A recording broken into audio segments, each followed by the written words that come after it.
দর্শক শুভেচ্ছা নেবেন।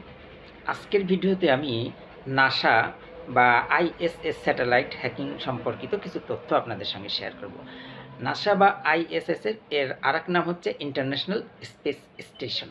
তো আসুন আমরা ইন্টারন্যাশনাল স্পেস স্টেশন থেকে তথ্য নেই এবং তথ্য নিয়ে সেই তথ্যগুলোকে আমরা দেখি, অর্থাৎ সিগন্যাল। তো এজন্য প্রথমে আমি একটি সফটওয়্যার ব্যবহার করব। সফটওয়্যারটা হলো স্যাটেলাইটকে ট্র্যাকিং করার জন্য, আইএসএস কে ট্র্যাকিং করার জন্য। তারপরে আইএসএস যে সিগন্যাল তার স্টেশনে পাঠাচ্ছে, এই স্টেশনে পাঠানো সিগন্যালকে রিসিভ করার জন্য আমি একটা এসডিআর ব্যবহার করব। তারপরে এসডিআর থেকে রেকর্ডিং করে রেকর্ডকৃত সিগন্যালকে ডিকোড করার জন্য আমি একটা ডিকোডার সফটওয়্যার ব্যবহার করব। তো আসুন প্রথমে আমি একটি সফটওয়্যার ওপেন করলাম। সফটওয়্যারটার নাম ঠিক আগের মতোই, আগে পূর্বে যে সফটওয়্যারটা দেখিয়েছিলাম, অরবিট্রন। এটা খুব ভালো একটি সফটওয়্যার, বিশেষ করে স্যাটেলাইট ট্র্যাকিং করার জন্য। এসডিআর ওপেন করলাম সিগন্যালকে ক্যাপচার করার জন্য, সাথে পাশাপাশি আর একটা ডিকোডারও ওপেন করলাম। এবার স্টার্ট দিলাম। দেখেন এখানে সিগন্যালটাকে আমি পরিবর্তন করতেছি, ফ্রিকোয়েন্সিকে পরিবর্তন করে দিতেছি। দেখুন আমি যদি অরবিট্রন থেকে ফ্রিকোয়েন্সিকে পরিবর্তন করি তাহলে আমার সব প্রত্যেকটা জায়গা থেকেই, প্রত্যেকটা লোকেশন থেকেই আমার সিগন্যাল পরিবর্তন হচ্ছে।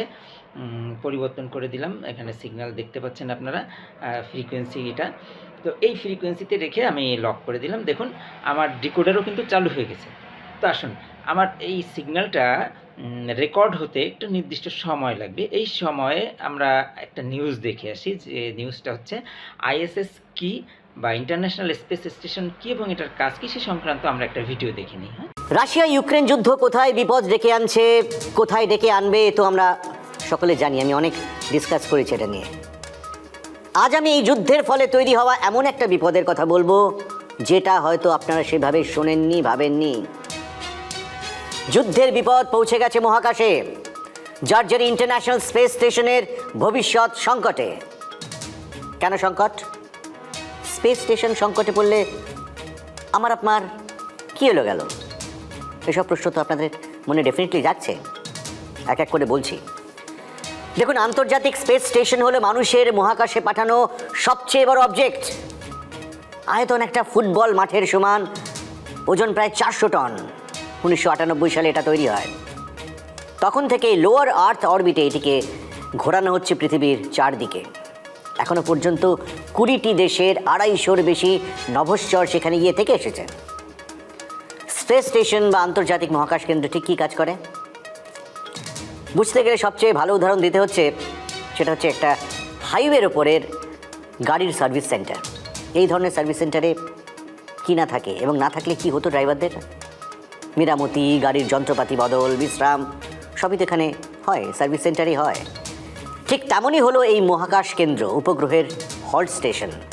মহাকাশ নিয়ে গবেষণা, তথ্য মজুত করা, নভশ্চরদের আশ্রয় জায়গা। সোজা কথায়, স্পেস স্টেশন না থাকলে মহাকাশ মানুষের নাগালের বাইরে। শুধু তাই নয়, আমার আপনার জীবনও কিন্তু অচল।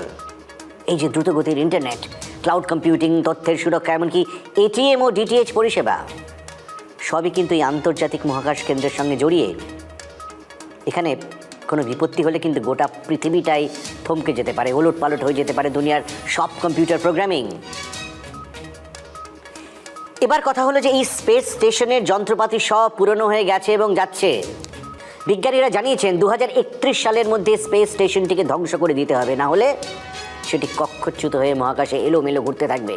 তখন কোনো কৃত্রিম উপগ্রহ বা মহাকাশযানের সঙ্গে ধাক্কা লাগলে বিপর্যয় ঘটে যাবে। ঠিক হয়েছে, এই স্পেস স্টেশনটি ডি অরবিট করার কাজ 2026 সালেই শুরু করে দিতে হবে। প্রোগ্রেস। এবারে যুদ্ধের সঙ্গে এর সম্পর্ক কি, যেটা বলে শুরু করেছিলাম, রুশ ইউক্রেন যুদ্ধ।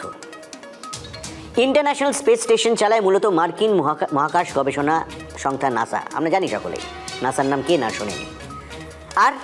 আর কে চালায়? রুশ মহাকাশ সংস্থা রসকসমস।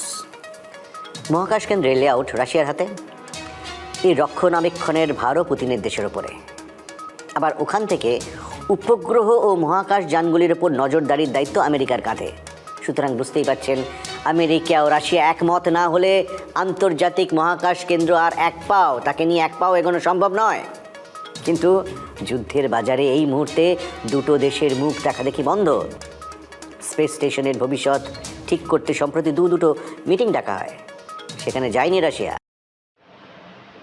দর্শক, আমাদের রেকর্ডিং প্রক্রিয়াটা ইতিমধ্যে শেষ হয়েছে। আপনারা দেখতে পাচ্ছেন যে এখানে একটি স্ক্রিনে দেখা যাচ্ছে। আবার আরেকটা জিনিস দেখেন, আমি যখনই এখানে এই সফটওয়্যারটা ডিকোডার সফটওয়্যারটা ওপেন করেছি, এখানে কিন্তু অটোমেটিক্যালি রেকর্ডিং হচ্ছে। এই যে এখানে কিন্তু যে রেকর্ডিং আরএফ সিগন্যাল, হ্যাঁ, সে রেকর্ডিং হচ্ছে। সে অলরেডি 23 জিবি ফ্রি স্পেস আছে। সে পুরো হার্ড ডিস্কই বলা যায় সে দখল করে ফেলছে ফাইল ডাউনলোড করে। তো আসুন আমি এখন দেখি যে এখানে আমাদের সে কী ফাইল ডাউনলোড করেছে। তো আমি দেখার জন্য আমি ডিকোডিং সফটওয়্যারে স্টপ করে দেই। এখানে দেখুন, আরেকটা বিষয়, সেটা হচ্ছে কি, আমি কিন্তু এখান থেকে যে কোনো ফাইল চাইলে আমি ট্রান্সমিটও করতে পারবো। এখানে যে আমার টিএক্স আছে, টিএক্সে আমি যদি রেখে আমি এখান থেকে যে কোনো ফাইল কিন্তু আমি ট্রান্সমিট করতে পারবো। কোথায়? আইএসএস স্যাটেলাইটে। তো আমি এখন ওপেন করি যে আমার ফাইল কোথায় সেভ হয়েছে। ফাইল একটু সময় নিচ্ছে।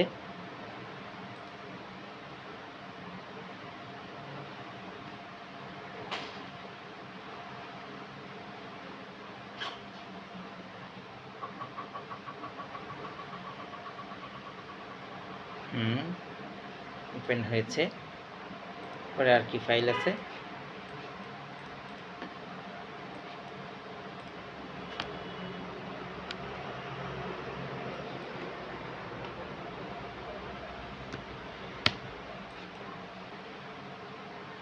ফাইল আরও ডাউনলোড হচ্ছে।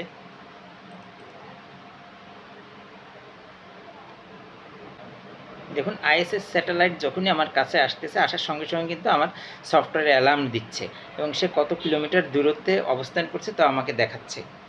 অগণিত ছবি এবং ভিডিও, অডিও, আপনি অনেক কিছু ডাউনলোড করতে পারবেন আইএসএস থেকে। আইএসএস যখন সিগন্যালটা ট্রান্সমিট করবে, আপনি ম্যান ইন দ্য মিডল অ্যাটাকের মাধ্যমে, অর্থাৎ একজন মিডল ম্যান হিসেবে আপনি তাদের ছবিগুলো এবং সফটওয়্যারগুলোকে আপনি ডাউনলোড করতে পারবেন। তো ধন্যবাদ সাথে থাকার জন্য। পরবর্তী পর্বে আবার দেখা হবে আরও ইন্টারেস্টিং এবং আরও নতুন টেকনোলজি নিয়ে। সেই পর্যন্ত ভালো থাকবেন।